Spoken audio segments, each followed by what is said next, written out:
Hello and welcome to this special radio town hall meeting against corruption by the Progressive Impact Organization for Community Development, PRIMORG. I am Adaobi Obiabumo. PRIMORG is a civil society group with a mandate to promote good governance, participation, and accountability in Nigeria. The MacArthur Foundation supports this town hall meeting against corruption. Today's town hall meeting will celebrate a 2018 integrity icon, Mr. Kehinde Aremu, and our focus will be on how to sustain accountability and transparency in the public sector. The program will also feature James Afolayan, Director Special Duties NYSC. He is the stakeholder of our icon. Chuks Ohuegbe, Director of Publications, Nigeria Pilot Newspaper. James Ugochukwu, the Executive Director, African Center for Entrepreneurship and Information Development. We also have Chief Anthony Ani, who is a retired Director of Mobilization at the NYSC. And Prince Chimaroke Chukwuka, the Communication Officer at Accountability Lab Nigeria. For you, the listener, remember that you're part of this meeting. You can make contributions when we open the phone lines to call or send a message expressing your views on 0902-265-6167. That is 0902-265-6167. We are also live on Facebook at Official PRIMORG. Let's listen to the opinion of some Nigerians on how lack of accountability in the public sector has affected development in Nigeria. Voices against corruption. Let the people speak. Hello and welcome to PRIMORG's public feedback series on corruption, called Voices Against Corruption. And we ask, how do you think lack of accountability affects development in Nigeria? Because of lack of transparency. Everything is done in secrecy, government bureaucracy and all that. They hide a lot of things that the masses cannot know, and so because of that lack of accountability, it makes them not to carry out the necessary assignment that they need to carry for the masses. You just look at this palliative of the last year pandemic, because it was not transparent. Only God knows how much money has disappeared under that program. Most of the people ruling us are not accountable. And that is why this particular problem you have mentioned is there. If they are accountable, I want to believe that everybody will be doing what they are supposed to do naturally. Because God has created everybody with that ability to discern between good and bad.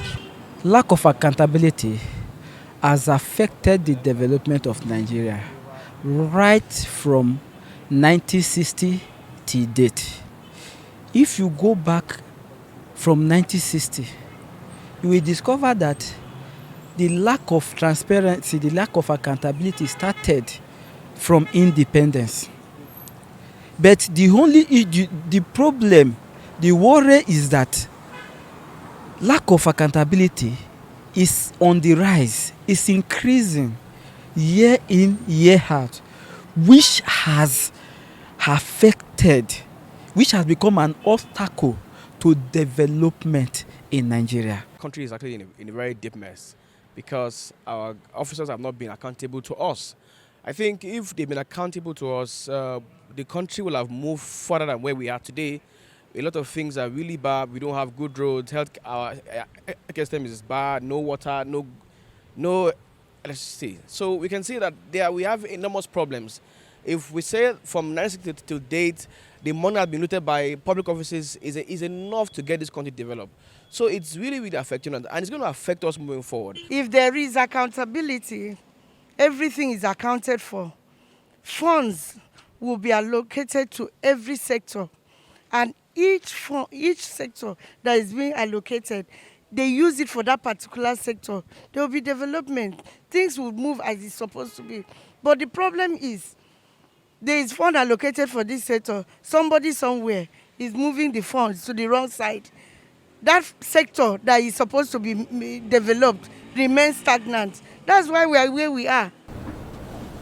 Welcome again to the program wherever you are listening to us from.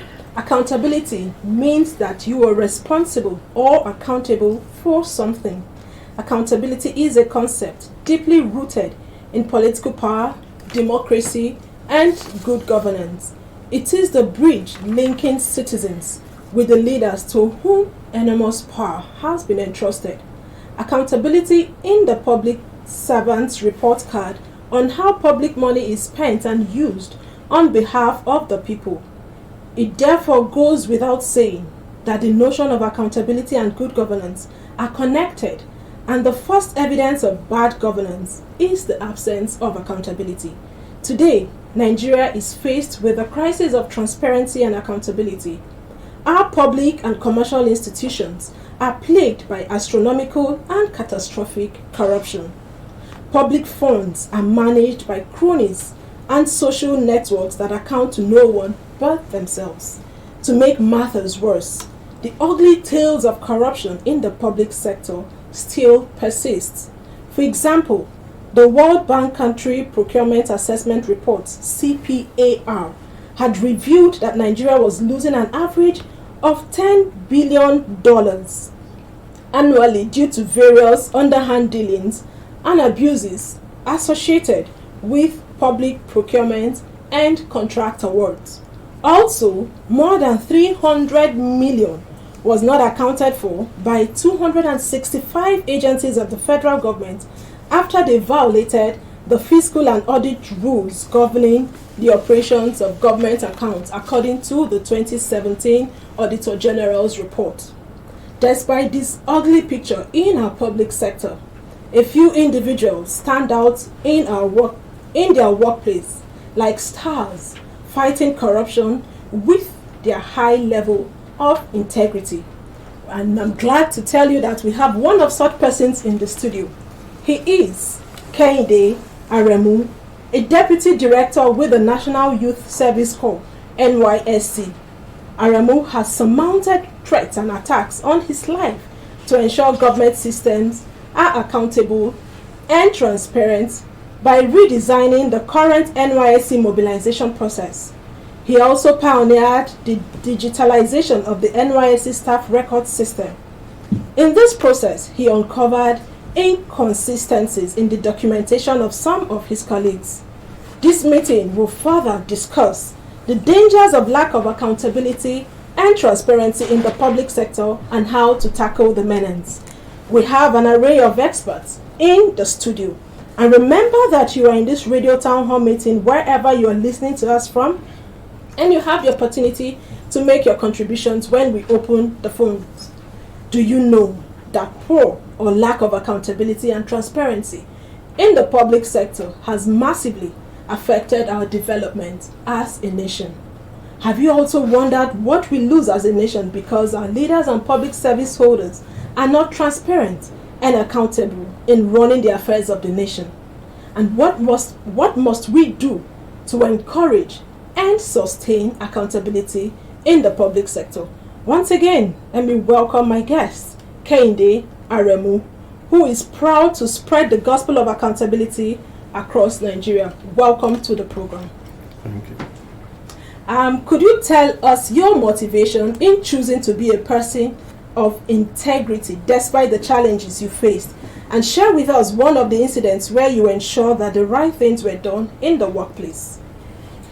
All right, thank you. The greatest motivation I had was watching my father display so much integrity within our community, in the church, such that he wasn't a rich man, but I could see so many people come to him for advice. So many people come to him when they needed help, when they needed something, kept their money with him.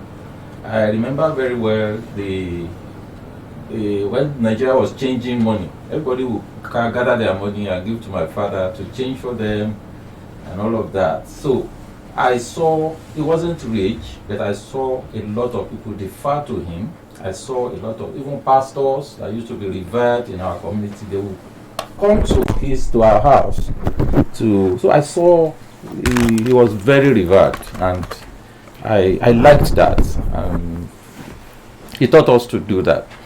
Well, talking about particular instances. Yes, please. Let me speak of one that most people can easily relate with. During the monetization exercise of the federal government, 2006 thereabouts, I was the secretary to the disposal of government vehicles in my organization in the NYC. I was secretary, and I had access to sell some of those vehicles to myself, but particularly to sell the vehicles to those organs that were driving those vehicles, that they were using those vehicles to carry. But the government regulation at that time said they should be sold to drivers who were being disengaged. So there was enormous pressure by the big men to buy off those vehicles. Were you also tempted to buy for yourself? No, not really. I knew they were not meant for me, and I was in direct supervision of the drivers then. So I knew they needed those vehicles to go and start a new life. So rather than succumb to the pressure from the big men to take those vehicles, I insisted that the government regulation that says those vehicles should be sold to drivers that have been disengaged should actually have those vehicles. And we did that successfully in NYSC. The big men weren't too happy, but we held on to that, and here we are. I'm glad that you didn't succumb to the pressure from the big men in port. Okay, having been named Integrity Icon in 2018, what has the recognition done for you? Well, in my place of work, the National Youth Service Corps, they gladdened the heart of everybody. It's as if, you really deserve it. It was not an NYC thing. It was a national, international thing, and people were rejoiced. But for me, I now use my position as a state coordinator, a deputy director, and a state coordinator to build a critical mass of the core members to appreciate the beauty of integrity and the need for it to move our nation forward. So I organize a lot of programs within my area of jurisdiction to encourage them to hold on to integrity, not to go the way of what we call the Nigerian factor. I build a lot of programs around my position as an icon to ensure that more people begin to appreciate why we should go the right way in this country. And it's working. Thank you so much. Like you said, the beauty of integrity to move the nation forward. You have influenced those around you, and we have someone in the studio to testify of your personality and your character. James Afolayan, who is the stakeholder of our icon. Welcome to the program. Yeah, thank you very much. Could you tell us more about the integrity icon and how his lifestyle has and is still impacting people around him? It's Mr. Kainde Aremu. He's one of our high flyers, brilliant, forthright, and dedicated officers of the NYC scheme. Mr. Aremu, in particular, strikes a note, and a positive one for that matter, with every staff, in the sense that he is a stickler for due process. And if you see anybody that insists that due process must be followed, then that person is inwardly convinced, in the first instance, that integrity must hold sway wherever he or she operates. And that's a personality of which Mr. Aremu is made of. Has he influenced you? Of course, not only me, several others. And he's a fearless individual as well.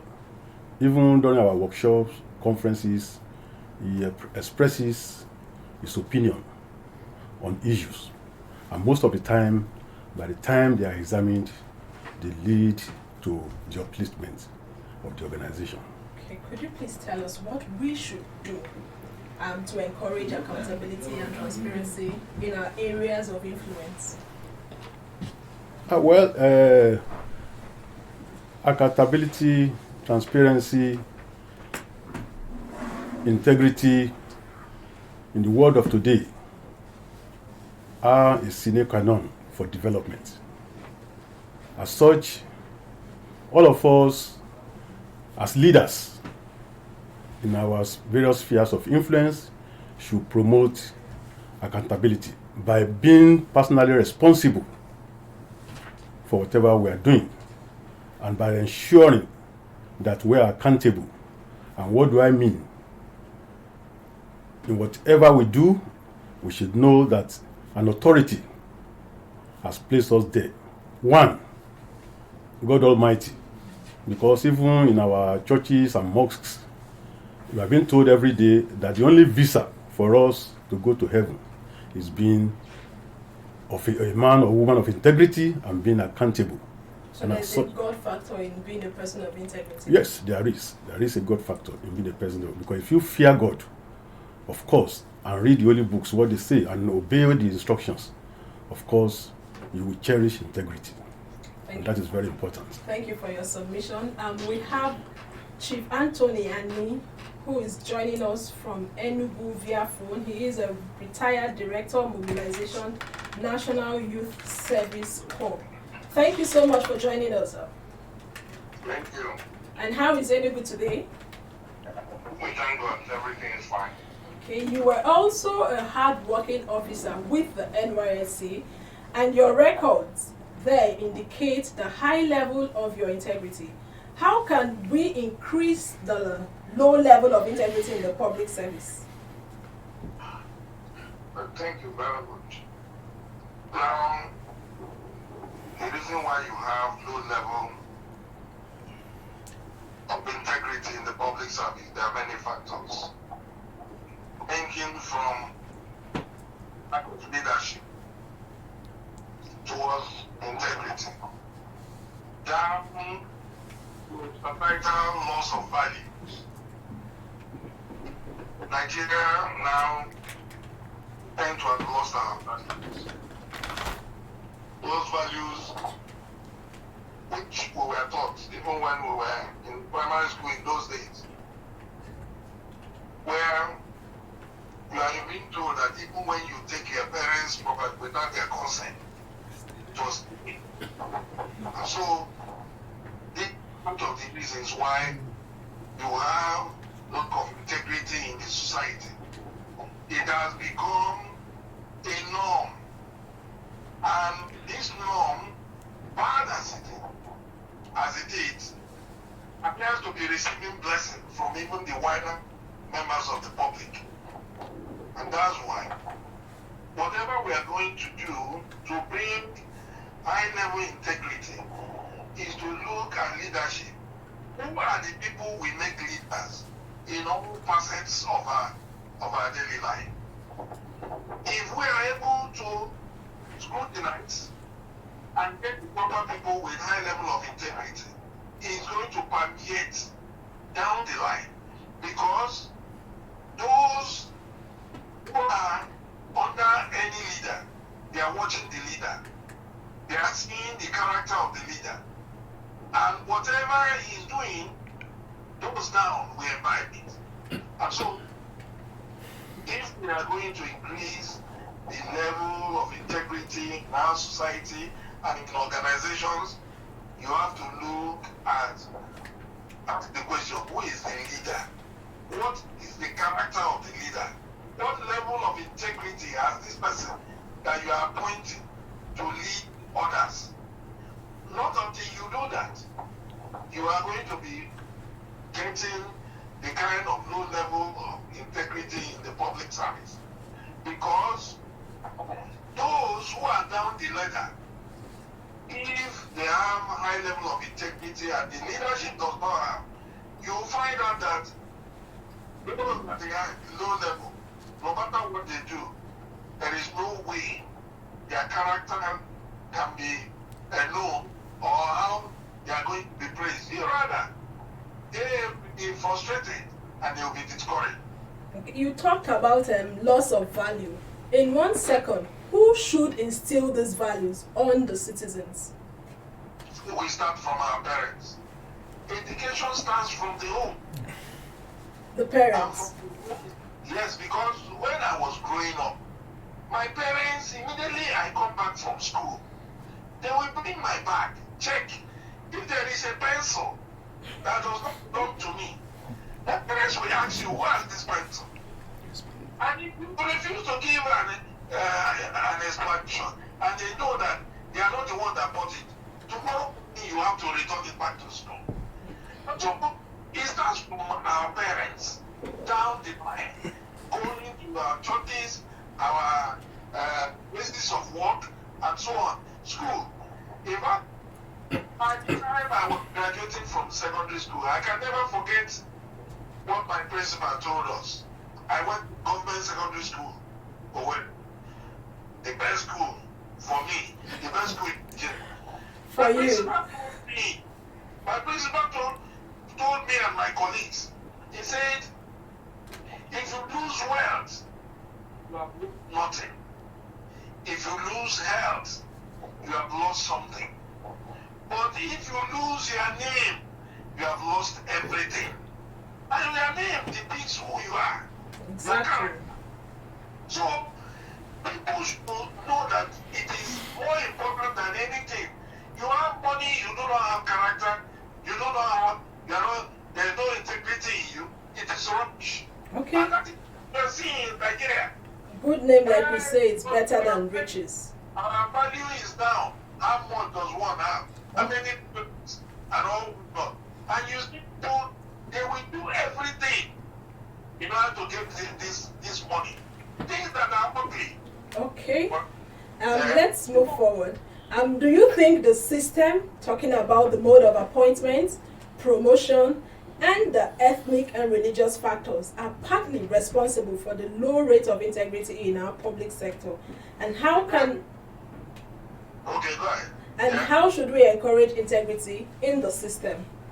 No, in fact, all those vices, because I call them vices that you mentioned, they contribute 70% of what is happening in the public service. Look, unless you bring integrity, hard work, sincerity, honesty, these are the things that make other developed countries to move forward. You see somebody who is empty simply because he's a church member or because he's from your place, you go and pick the person and put there. And you know that this person cannot perform. There are those who can perform, you see them. Maybe those ones, nobody talks to them. So if we're able to eliminate all these and make sure that, look, we get the right people with character. Okay. People that, yes, you'll find out that our public service, not just our public service, the entire nation will develop faster. Okay, you are retired now. People say the fear of retirement makes workers to be corrupt. How true is that? Well, you see, if you go by, what am I saying, retirement, why I believe that anybody who is retiring should plan ahead. The problem we have in Nigeria is that when somebody is recruited, people in service do not educate those coming in to let them know that there is a day of exit. You people just think it will continue like that.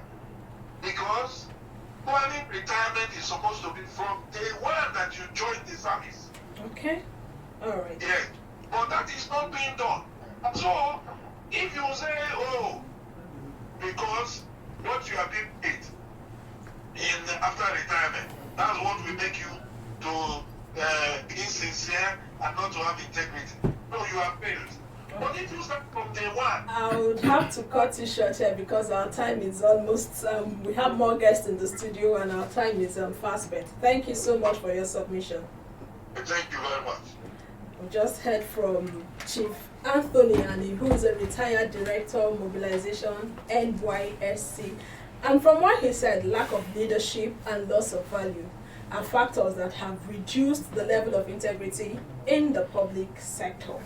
We also have in the studio Chuks Okuebe, who is the Director of Publications at the Nigerian Pilot newspaper. Thank you for joining us. My pleasure.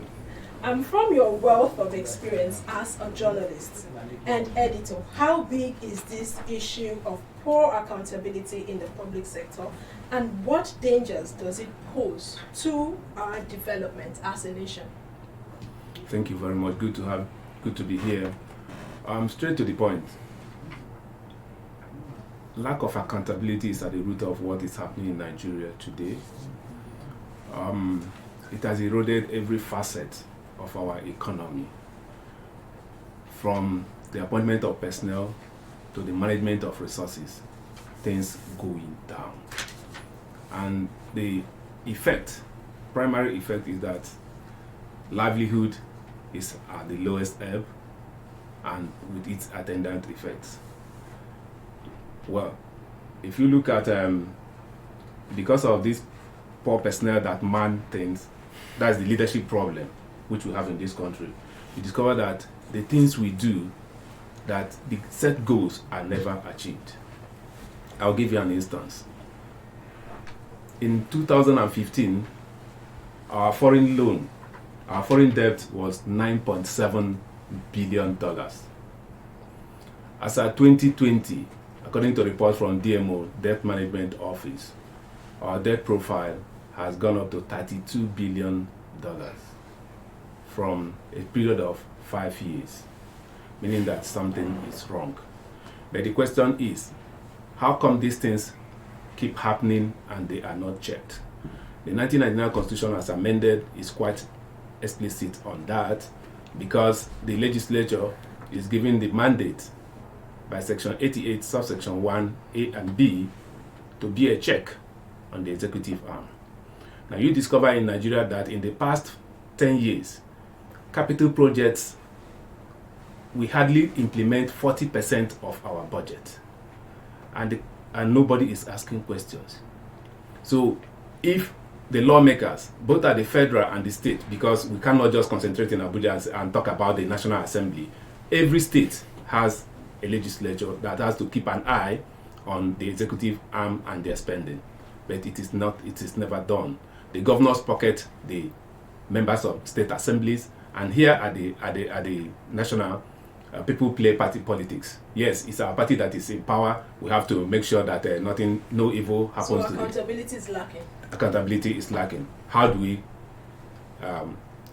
make sure that we circumvent this? For me, the media has to do more.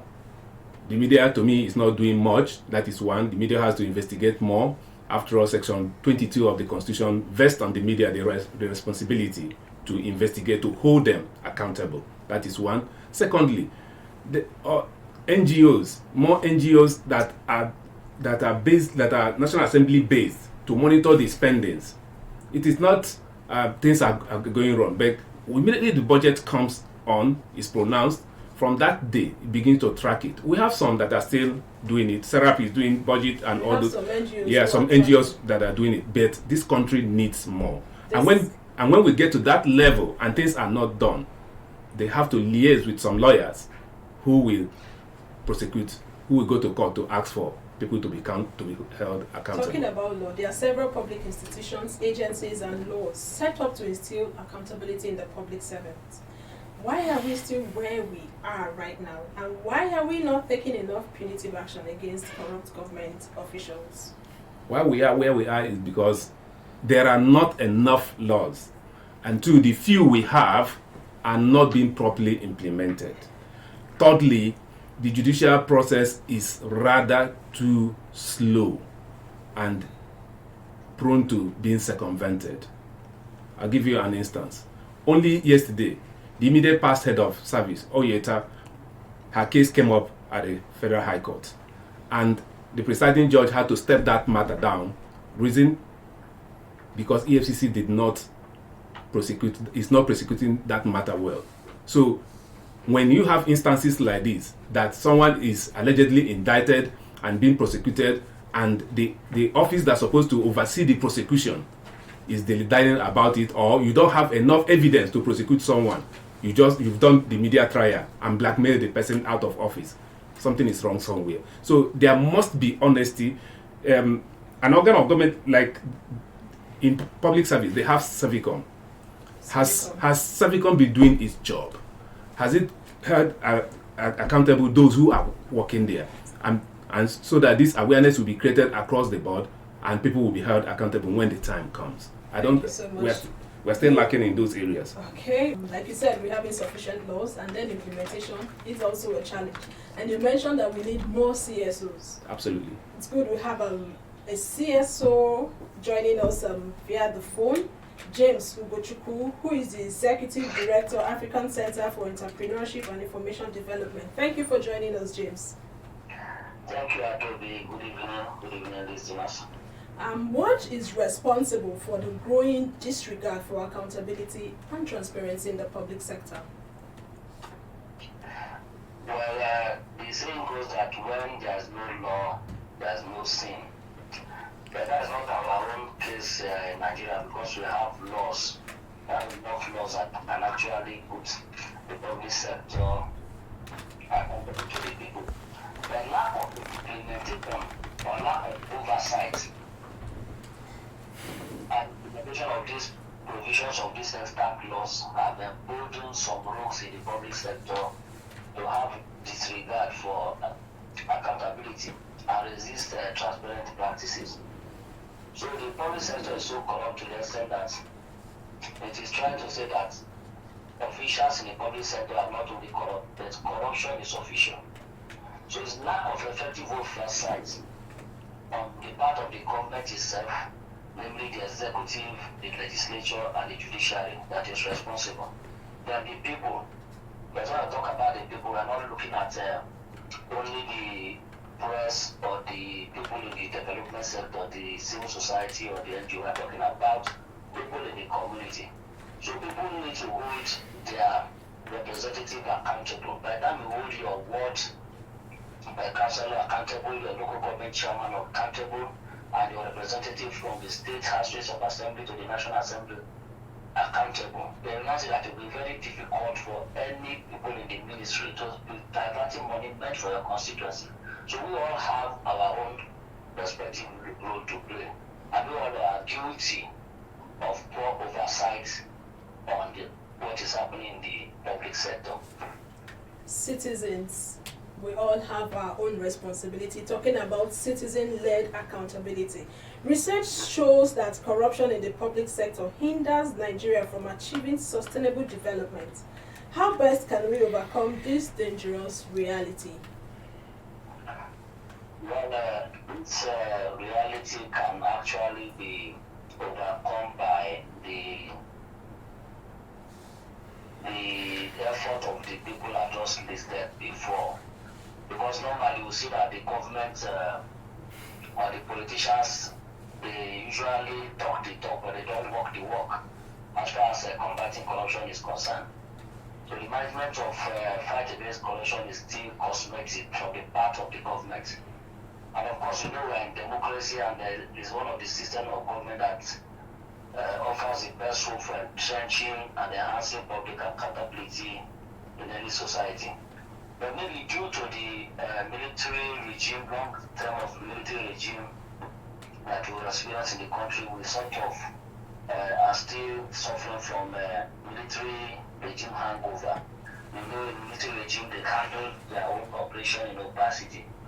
So we, as a citizen of the country and the remaining people, meaning the government, the legislature, and all that, need to come up with different channels.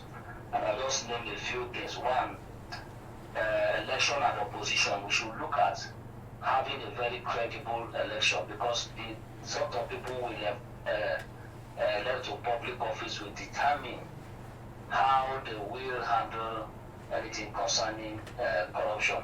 And talking about opposition, but now we don't have a very viable opposing political parties, then we'll have a situation whereby corruption will go on unchecked. Talking about corruption I'm glad and bold to say that we have few individuals with high level of integrity. We have one in the studio. So how do we encourage more people to be persons of integrity? How can encourage more people to be persons of integrity? Yes, in 1 minute, please. Yes, it's by ensuring that those, like the person we are talking in the studio, they are well celebrated, and there is compensation for people doing the right thing. We have a lot of people in the streets, in the workplace that are not corrupt. Resist corruption. So those kind of people need to be celebrated anytime, anywhere. That is the only way other people will be encouraged to be ethical and have integrity in all they do. Thank you so much for your submission, talking about compensation and celebrating persons of integrity. Thank you so much, James. You are welcome, madam. Accountability, the obligation of power holders to take responsibility for their actions. It is the cornerstone of good governance. It's time for us to open the phone line for you out there who has been listening to us. We want to have you react to what you have heard in the studio. What must we do as citizens to encourage and sustain accountability in the public sector? What must we do as citizens to encourage accountability in the public sector? We have Prince Chimaroke Chipuka, who is the Communication Officer at Accountability Lab Nigeria. Welcome to the program. Thank you so much for having me. And you've heard all our participants have said. Our guests, integrity remains a serious challenge in our country. How often do you meet young people who are eager to be like our icon, and how do you plan to bring more young people on board? Okay, thank you so much for the question. In fact, I would want to start by saying a big thank you to Mr. Arimokende, who has been a shining example. And I must say, I know that there are young people who are watching his daily life, at work as he executes all of his official duties. And beyond that, how often do we meet young people? Each time I go on our social media page, and I see comments from young people saying, oh, this person did this. Oh, is this possible? We need to meet this person. Can we get their phone number? Oh, please, let's celebrate them the more. It gives us a beam of hope that people are actually being encouraged by the stories of these icons. Most especially, seeing that the young people that we have they form the majority of our population right now. It's painful for me to know that leadership has not set any precedent to which this youth can look up to, because by the time you look to the presidency, you look to the different arms of our government setup, there's no real precedent with which you can be so happy to celebrate.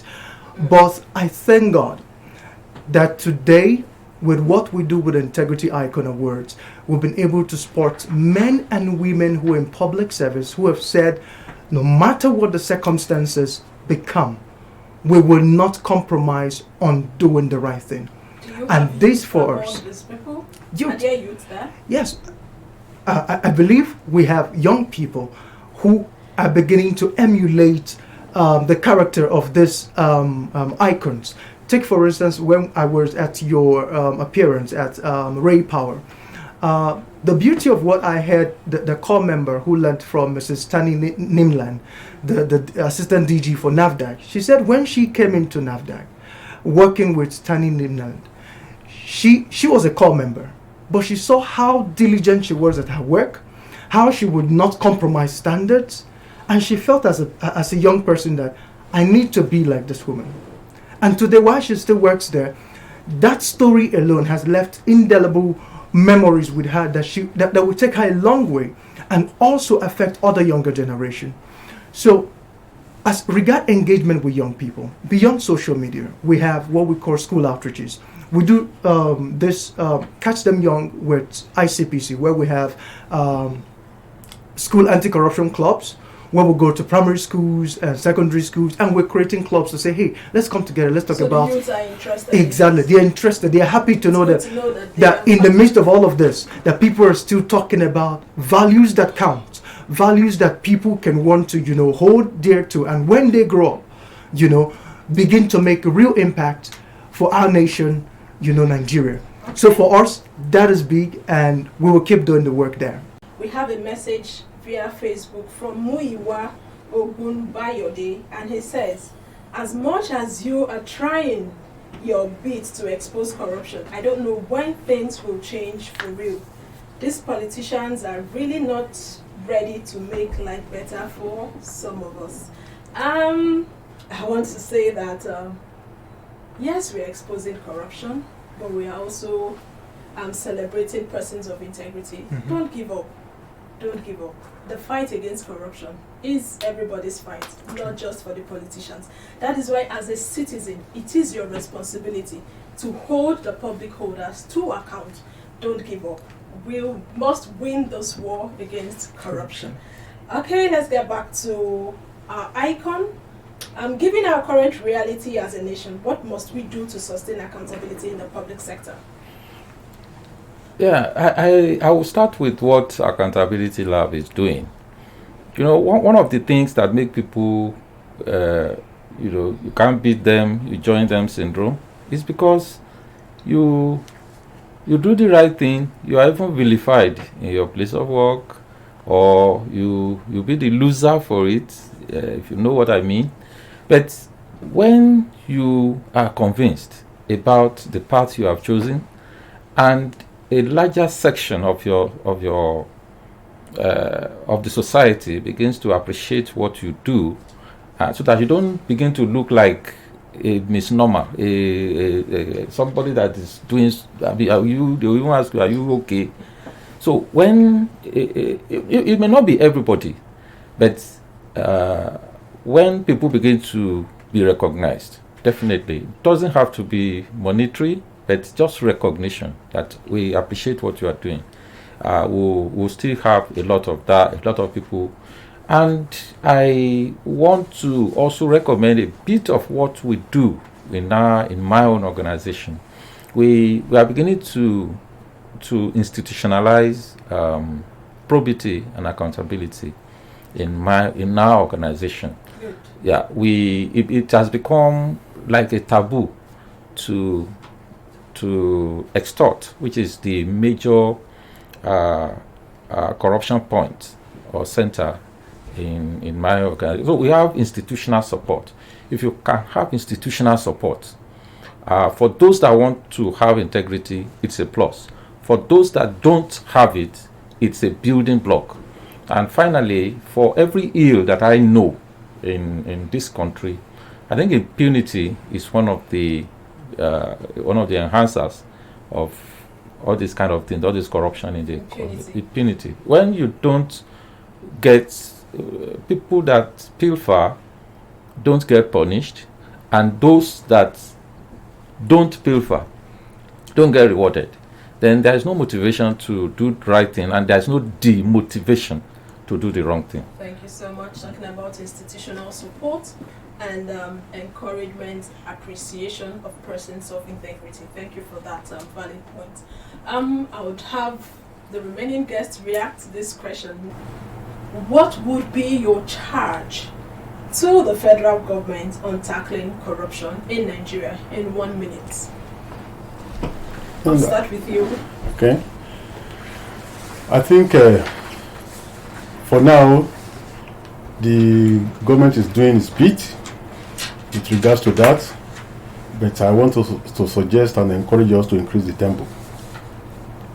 Through that, the issues of corruption and other unethical behavior will reduce, particularly if we catch them young. If we catch them young, that is the submission of James Afolayan, who is a representative of our stakeholder. Let's get to you. Oh, my view on that is yes, please. One Chooks word. My one word: accountability, accountability, accountability. Let me give you an instance. COVID-19 is here. the government said they've budgeted, or rather they were going to spend 400 billion naira for the purchase of vaccines. But nobody told us that environment will be sent to the National Assembly for that money to be released. So these things, there must be a process, and those whose responsibility it is to oversee these things, they must take it to the letter, so that at every point we know who is to be held accountable. In the absence of accountability, we keep going down the drain. Accountability and transparency from Chuks Okwege. Prince, what will be your advice to Nigerians working in this public sector on sustaining accountability? All right. Just before I put that out, I want to send a message out to the government. I believe they're hearing us, and I would want to say, let us go beyond saying and start doing. Because I think our government is saying a lot about fighting corruption, but I do not think that they are doing enough. I leave it there. Back to the public service. What I will say to every public servant who is standing right now and for the right thing is to please continue doing it. Just so you know, you are not alone. For 4 years that we have run the Integrity Icon campaign, we have found a lot of incredibly amazing people who had made the top 30. It is only painful that the project could only allow us amplify amplify only 5 persons of these 30 amazing stories. But I think we're already having a bit of a rework in that process to say, beyond just celebrating them, we'll now begin to amplify in bits the stories of these 30 amazing men and women across the public sector. Because I think each time we say 5 every year, it seems as if it's just 5 across the public service. There are a lot of men and women. The problem is, just like Mr. Aremu has said, sometimes because they do not have that recognition, a lot of them may get a bit discouraged. But please, wherever you are, if you're hearing me, just remember that you are not alone. There's one man, a woman somewhere in Nigeria across various public service sector who are not compromising on standards, and they're doing the right thing. And I want to guarantee you, we'll find you as we're seeking for nomination, and we'll go beyond just celebrating 5 to celebrating all of you and acknowledging the fact that you're doing the right thing. So please continue, because you are the only hope that we have. So please, go on. We say we are not all corrupt. Yes. You are a person of integrity in your own little space. Don't give up. Just keep the tempo. You will be recognized one day. And we have few individuals with high level of integrity, like I said earlier. We have one in the studio who is a living testimony to the fact that we are people of integrity despite the systemic corruption. So how do you select your winner? This is for you, Prince. How do you select the winners? Okay, so when we get all of this nomination across the nation, we go through a state of first deciding which are valid nominations and which are invalid nominations. So one of the criteria we have is to say you must have at least 5 years left in service. The reason we do this is because we don't just want to celebrate you and have you retire. We want to celebrate you and engage you within your space to influence more people to begin to resist corruption within your environment. That's one of it. The other one is the rate at which you face corrupt incidences or an opportunity for corruption to happen. So it's not just the frequency. one-off. Yes, you understand. In fact, we've had people who have turned down huge chunk in terms of bribe that if they had accepted, I guess it would not only have changed their fortune, it would have changed maybe the fortune of the entire generation, you know. But just because it's a one-time thing, it doesn't mean it's less integrity. It's just because we're putting people up front who have had more and more opportunities to commit fraud and did not. So we feel there's a bit more consistency. So, but beyond this, let me quickly take this call. Hello. Good evening. Could you please turn down the volume on your radio set? Go ahead. Your name and where you're calling from. My name is Doris. Okay, let's hear you. Okay, I only want to corroborate what was said about Mr. Aremu. I was directly with him and the process person. He's smiling. Yes. He won't joke with that. He had a lot of integrity. I was so proud of him. Thank you. Thank you so much. Can you imagine? Okay, just round up in 1 minute.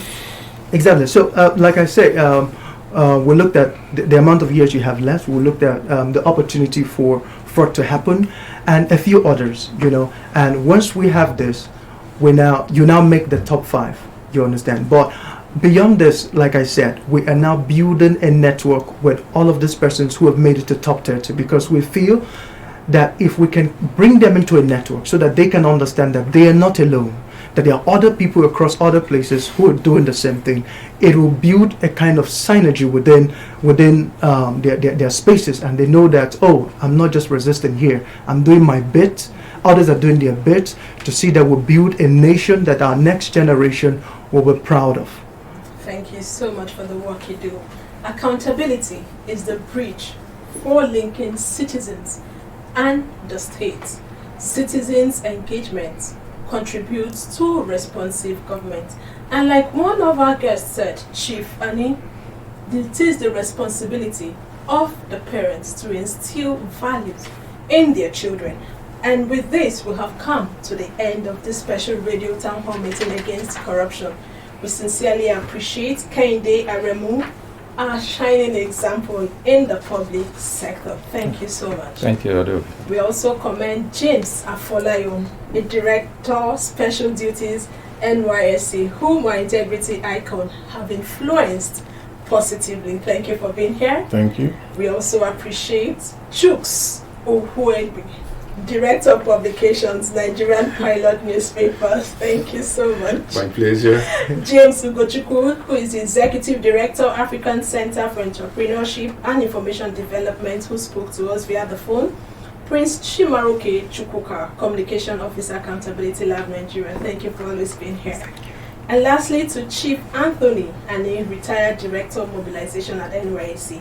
If you have a message for us or you want to react to what you have heard on this program, please reach us through 0902-265-6167.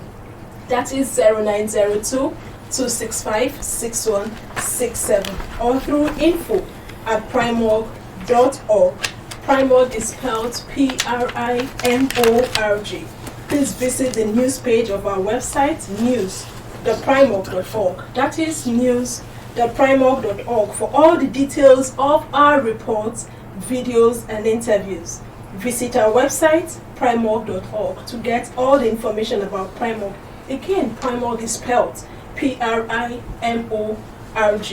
PRIMORG's engagement against corruption is supported by the John T. and Catherine V. MacArthur Foundation, committed to building a more just, verdant, and peaceful world. Get more information about the foundation at its website, macfound.org. We will give you enough notice for our next radio town hall meeting here. Please visit us on our social media platforms at Official PRIMORG to get timely information on our activities. Again, our social media handle is at Official PRIMORG. Many thanks to the PRIMORG team for the wonderful work. We appreciate you. The executive producer of PRIMORG's radio town hall meeting against corruption series is Agbonsuremi Okeria. I am at Daobi Obiabumo. Stay safe.